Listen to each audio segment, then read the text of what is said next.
नमस्कृत्य नरं चैव नरोत्तमं देवीं सरस्वतीं व्यासं ततो जयमुदीरयेत्। ओम नमो भगवते वासुदेवाय। ओम नमः पितामहाय। ओम नमः प्रजापतिभ्यः। ओम नमः कृष्णद्वैपायनाय। ओम नमः सर्वविघ्नविनायकेभ्यः।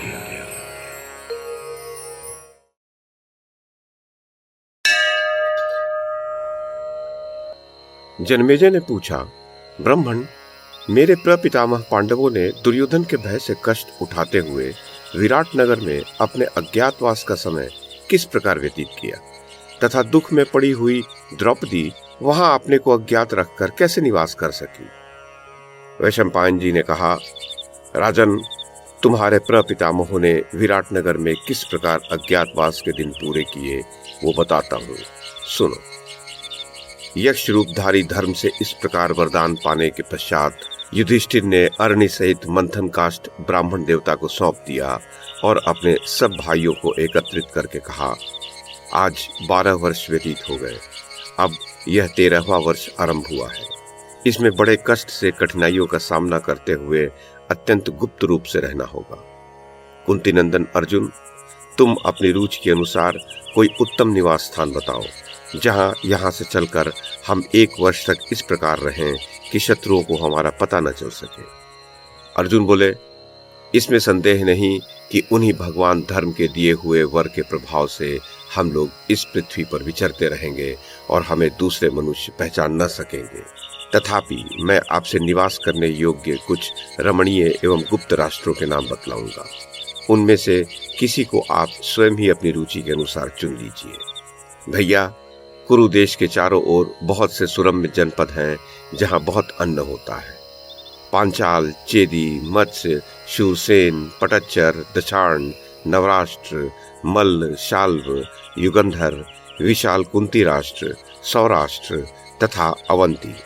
अब आप बताइए, इनमें से कौन सा राष्ट्र आपको निवास करने के लिए पसंद है, जिसमें हम सब लोग इस वर्ष निवास कर सकें। युधिष्ठिर ने कहा, महाबाहो, मत्स्य देश के राजा विराट बहुत बलवान है और पांडवों के प्रति उनका अनुराग भी है। साथ ही वे स्वभावतः धर्मात्मा, वृद्ध, उदार और हमें सदैव प्रिय हैं। अतः इस वर्ष हम लोग राजा विराट के ही नगर में रहें। किंतु तुम लोग ये बताओ कि हम मत्स्यराज के यहाँ पहुंचकर किन किन कार्यों का भार संभाल सकेंगे। अर्जुन ने पूछा, नरदेव, आप उनके राष्ट्र में किस प्रकार कार्य करेंगे? विराट नगर में कौन सा कर्म करने से आपको प्रसन्नता होगी? युधिष्ठिर ने कहा, नरश्रेष्ठ कुरुनंदनों, मैं द्युत की विद्या जानता हूँ और वह मुझे प्रिय भी है। अतः मैं कंक नामक ब्राह्मण बनकर राजा विराट की राजसभा का एक सदस्य हो जाऊंगा और वैदुर्य मणि के समान हरी, सुवर्ण के समान पीली तथा हाथी दांत की बनी हुई काली और लाल रंग की मनोहर गोटियों को चमकीले बिंदुओं से युक्त पासों के अनुसार चलाता रहूंगा। मैं राजा विराट को उनके मंत्रियों तथा बंधु बांधवों सहित द्युत क्रीड़ा से प्रसन्न करता रहूंगा। इस रूप में मुझे कोई पहचान न सकेगा और मैं उन मत्स्य नरेश को भली भांति संतुष्ट रखूंगा। यदि वे राजा मुझसे पूछेंगे कि आप कौन हैं, तो मैं उन्हें बताऊंगा कि मैं पहले महाराज युधिष्ठिर का प्राणों के समान प्रिय सखा था। दर्शकों को मैं बता दूं, विश्वकोश के अनुसार कंक शब्द यमराज का वाचक है। यमराज का ही दूसरा नाम धर्म है और वे ही युधिष्ठिर रूप में अवतीर्ण हुए थे। धर्म एवं धर्मपुत्र युधिष्ठिर में कोई अंतर नहीं है। ये समझकर ही अपनी सत्यवादिता की रक्षा करते हुए युधिष्ठिर ने कंक नाम से अपना परिचय दिया। इसके सिवा उन्होंने जो अपने को युधिष्ठिर का प्राणों के समान प्रिय सखा बताया, वह भी असत्य नहीं है। युधिष्ठिर नामक शरीर को ही यहाँ युधिष्ठिर समझना चाहिए। आत्मा की सत्ता से ही शरीर का संचालन होता है, अतः आत्मा उसके साथ रहने के कारण उसका सखा है। आत्मा सबसे बढ़कर प्रिय है ही, अतः यहाँ युधिष्ठिर की आत्मा युधिष्ठिर शरीर का प्रिय सखा कहा गया है। तो वैशंपायन जी ने कहा, जन्मेजय, इस प्रकार अज्ञातवास में अपने द्वारा किए जाने वाले कार्य को बतलाकर युधिष्ठिर ने भीमसेन से पूछा, भीमसेन, तुम मत्स्य देश में राजा विराट के यहाँ कौन सा कार्य करके प्रसन्नता पूर्वक रह सकोगे? भीमसेन ने कहा, मैं पाकशाला का अध्यक्ष बनकर और बल्लभ नाम से अपना परिचय देकर राजा विराट के दरबार में उपस्थित होऊंगा। मेरा यही विचार है। मैं रसोई बनाने के काम में चतुर हूँ। अपने ऊपर राजा के मन में अत्यंत प्रेम उत्पन्न करने के उद्देश्य से उनके लिए दाल, कढ़ी एवं साग आदि तैयार करूंगा और पाक कला में भली भांति शिक्षित हुए चतुर रसोइयों के बनाए हुए व्यंजनों को तुच्छ सिद्ध कर दूंगा। इतना ही नहीं, मैं रसोई के लिए लकड़ियों के बड़े बड़े गट्ठों को भी उठा लाऊंगा। जिस महान कर्म को देखकर राजा विराट मुझे अवश्य रसोइये के काम पर नियुक्त कर लेंगे। भारत, मैं वहां ऐसे ऐसे अद्भुत कार्य करता रहूंगा जो साधारण मनुष्यों की शक्ति के बाहर है। इससे राजा विराट के दूसरे सेवक राजा के ही समान मेरा सम्मान करेंगे और मैं भक्ष, भोज्य, रस तथा पेय पदार्थों का इच्छानुसार सेवन करने में समर्थ होऊंगा।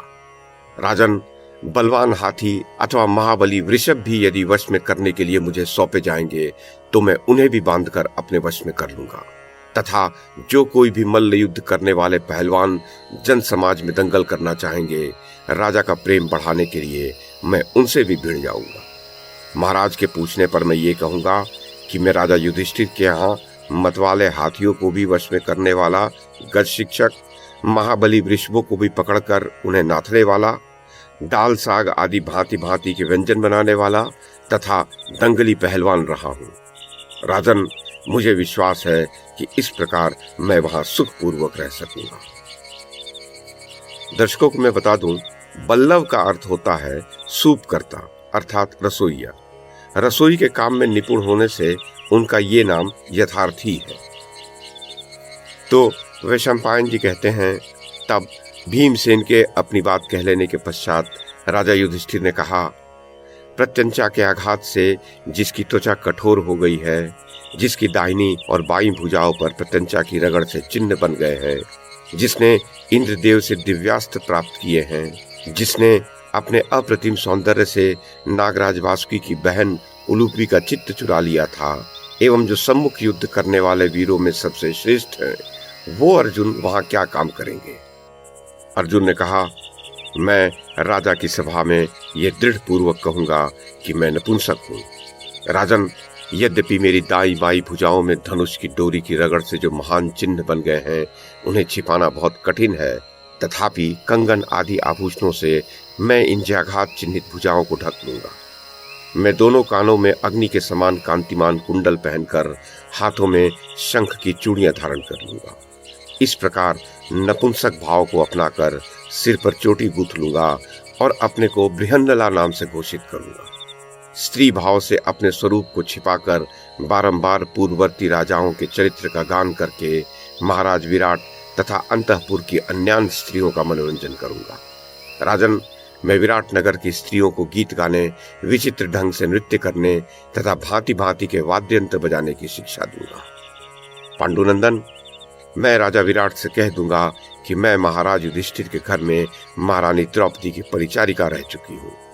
राजेंद्र, इस प्रकार कृत्रिम वेशभूषा से राख में छिपी हुई अग्नि के समान अपने को छिपाकर मैं विराट के प्रासाद में सुखपूर्वक निवास करूंगा। दर्शकों को मैं बता दूं, इस प्रसंग में अर्जुन ने अपने को षंढक और बृहन्नला कहा है। षंढक शब्द का अर्थ है नपुंसक। अर्जुन उस समय उर्वशी के शाप से नपुंसक हो गए थे। बृहन्नला का मूल शब्द बृहन्नल है। विद्वानों ने र और ल को एक सा माना है, अतः बृहन्नल का अर्थ बृहन्नर अर्थात श्रेष्ठ या महान मानव है। भगवान नारायण के सखा होने के कारण अर्जुन नरश्रेष्ठ हैं ही। दूसरा, परिचारिका का एक अर्थ होता है सेविका और दूसरा अर्थ होता है सब ओर विचरण करने वाली। इस प्रकार अर्जुन ने गूढ़ अभिप्राय युक्त परिचारिका शब्द द्वारा अपने को द्रौपदी का पति सूचित किया है। तो वैशंपायन जी कहते हैं, तब राजा युधिष्ठिर दूसरे भाई से पूछे, नकुल, तुम राजा विराट के राज्य में कौन सा कार्य करते हुए निवास करोगे? नकुल बोले, राजन, मैं राजा विराट के यहाँ अश्वबंध होकर के रहूंगा। मैं अश्व विज्ञान से संपन्न और अश्वों की रक्षा के कार्य में कुशल हूँ। मैं राजसभा में ग्रंथिक नाम से अपना परिचय दूंगा। अश्वों की देखभाल का काम मुझे अत्यंत प्रिय है। उन्हें भांति भांति की चालें सिखाना और उनकी चिकित्सा करने में भी मैं निपुण हूँ।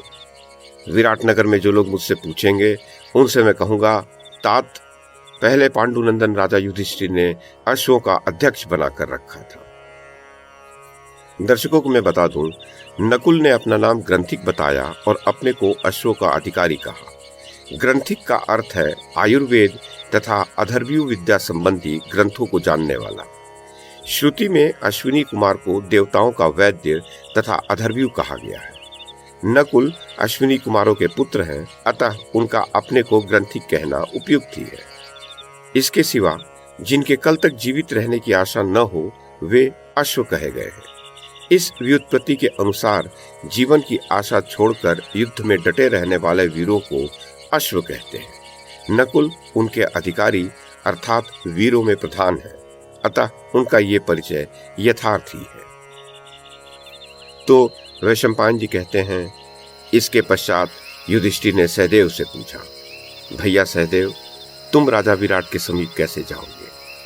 सहदेव ने कहा, महाराज, मैं राजा विराट के यहाँ तंतीपाल नाम से उनका गौशालाध्यक्ष होकर रहूंगा, अतः मेरे विषय में चिंता न करें। राजन, मेरे द्वारा रक्षित होकर राजा विराट के पशु तथा गौएं निरोग, संख्या में अधिक, हृष्ट-पुष्ट, अधिक दूध देने वाली, बहुत संतानों वाली, सत्वयुक्त, अच्छी संभाल होने से रोग रूप पाप से रहित, चोरों के भय से मुक्त तथा सदा व्याधि एवं व्याघ्र आदि के भय से रक्षित होंगी। महाराज, वे उद्वेग रहित, सुखी और निरामय तो होंगी ही। इस कार्य में मैं कितना दक्ष हूं ये सब आपको विदित ही है। महीपते, गौओं के विषय में और भी बहुत सारी बातें मैं जानता हूँ। जैसे मैं ऐसे प्रशंसनीय लक्षणों वाले सांडों को भी पहचानता हूँ जिनके मूत्र को सूंघ लेने मात्र से वंध्या स्त्री भी गर्भवती हो सकती है। इस प्रकार मैं गौओं की सेवा करूंगा। इस कार्य से मुझे सदा प्रेम रहा है, वहां कोई मुझे पहचान नहीं सकेगा। मैं अपने कार्य से राजा विराट को संतुष्ट कर लूंगा।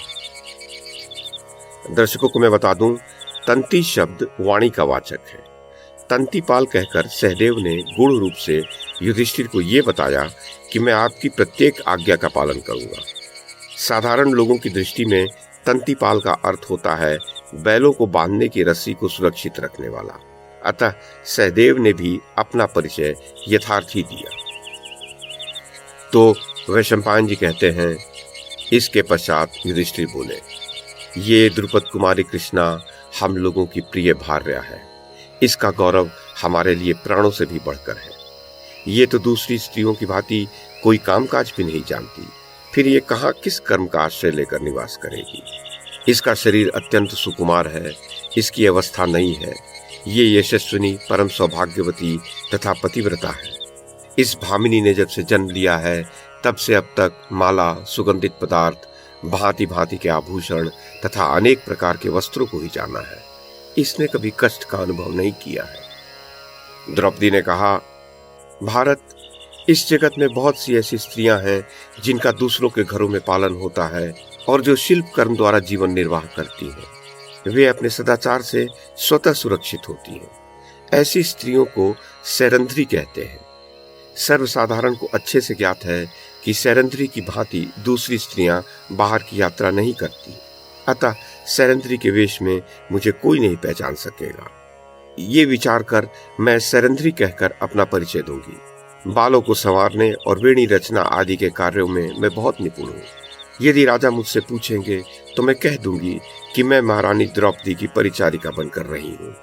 मैं अपनी रक्षा स्वयं कर लूंगी और उसके लिए मैं यशस्विनी राजपत्नी सुदेशना के पास जाऊंगी। मुझे अपने पास आई हुई जानकर वे रख लेंगी और सब प्रकार से मेरी रक्षा करेंगी। अतः आपके मन में इस बात का दुख नहीं होना चाहिए कि द्रौपदी कैसे सुरक्षित रह सकेगी। जनमेजय, तब युधिष्ठिर ने कहा, कृष्ण, तुमने भली बात कही, इसमें कल्याण ही भरा है। क्यों न हो, तुम ऊंचे कुल में उत्पन्न जो हुई हो। भामिनी, तुम्हें पाप का रंच मात्र भी ज्ञान नहीं है। तुम साध्वी हो और उत्तम व्रत के पालन में तत्पर रहती हो। कल्याणी, वहां ऐसा व्यवहार करना जिससे वे पापी शत्रु फिर सुखी होने का अवसर न पा सके, वे तुम्हें किसी प्रकार पहचान न सके।